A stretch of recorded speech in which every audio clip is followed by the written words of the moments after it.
Tirunelveli down சுவாமி சன்னதி தெருவில் அமைந்துள்ள ஸ்ரீ ஐயப்பா தேவா சங்கத்தில் 53ஆம் ஆண்டு விழாவை முன்னிட்டு திருநெல்வேலி வழியாக சபரிமலை செல்லும் ஐயப்ப பக்தர்களுக்கு லட்சுமி கணபதி மகாலில் வைத்து தினசரி மாலை 6:30 மணி முதல் இரவு 11 மணி வரை டிசம்பர் 29ஆம் தேதி வரை உணவு வழங்குகின்றனர். 9ஆம் தேதி நடைபெற்ற அன்னதானத்தை லிட்டில் ஃப்ளவர் குழுமங்களின் சேர்மன் மரிய சோசி தொடங்கி வைத்தார். அது மட்டுமல்லாமல் 29/12/2025 திங்கட்கிழமை மதியம் 12 மணிக்கு டவுன் லிட்டில் ஃப்ளவர் மெட்ரிக் மேல்நிலைப் பள்ளியில் 5000 நபர்களுக்கு மகா அன்னதான நிகழ்ச்சி நடைபெற உள்ளது. சுவாமி சன்னதி தெருவில் அமைந்துள்ள ஸ்ரீ ஐயப்பா தேவா சங்கத்தில் தினமும் காலை மாலை ஐயப்பருக்கு சிறப்பு பூஜைகள் நடைபெற்று வருகிறது. இதில் திரளான ஐயப்ப பக்தர்கள் கலந்து கொண்டு ஐயப்பன் பஜனை பாடல்களை பாடி தரிசித்து வருகின்றனர். நிகழ்ச்சிக்கான ஏற்பாட்டினை ஸ்ரீ ஐயப்பா தேவா சங்கத்தினர் செய்து வருகின்றனர்.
திருநெல்வேலி ஸ்ரீ ஐயப்பா தேவா சங்கத்தின் சார்பாக மிக அற்புதமாக 40 நாட்கள் இந்த ஸ்ரீ ஐயப்பன் அவர்களை போற்றும் விதமாக வணங்கும் விதமாக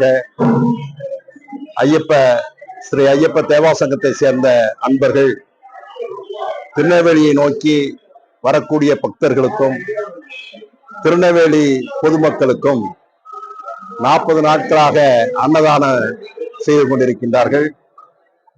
அதனுடைய உச்சகட்டமாக வருகின்ற 29/12/2025 நாள் ஏறக்குறைய 6000 பக்தர்களுக்கு அன்னதானம் வழங்குவதற்காக அவர்கள் ஏற்பாடு செய்திருக்கின்றார்கள்.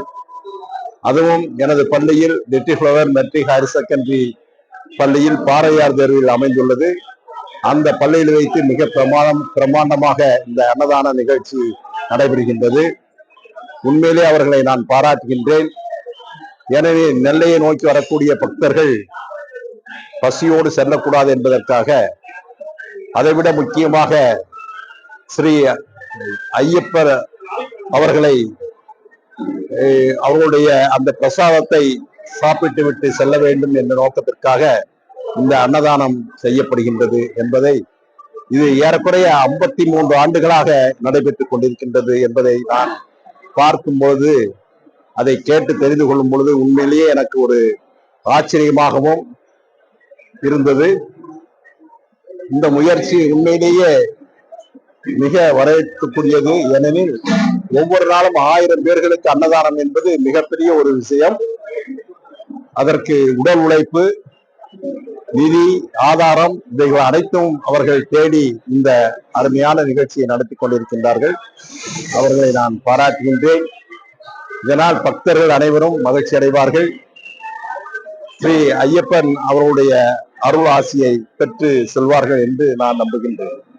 அனைவருக்கும் எனது வணக்கம். நீங்கள் அனைவரும் தவறாமல் 29/12/2025 நடைபெறக்கூடிய அந்த மாபெரும் அன்னதான நிகழ்ச்சியில் பங்கு பெற்று அவர்கள் அனைவரையும் வாழ்த்தி செல்லுமாறு அன்புடன் கேட்டுக்கொள்கின்றேன்.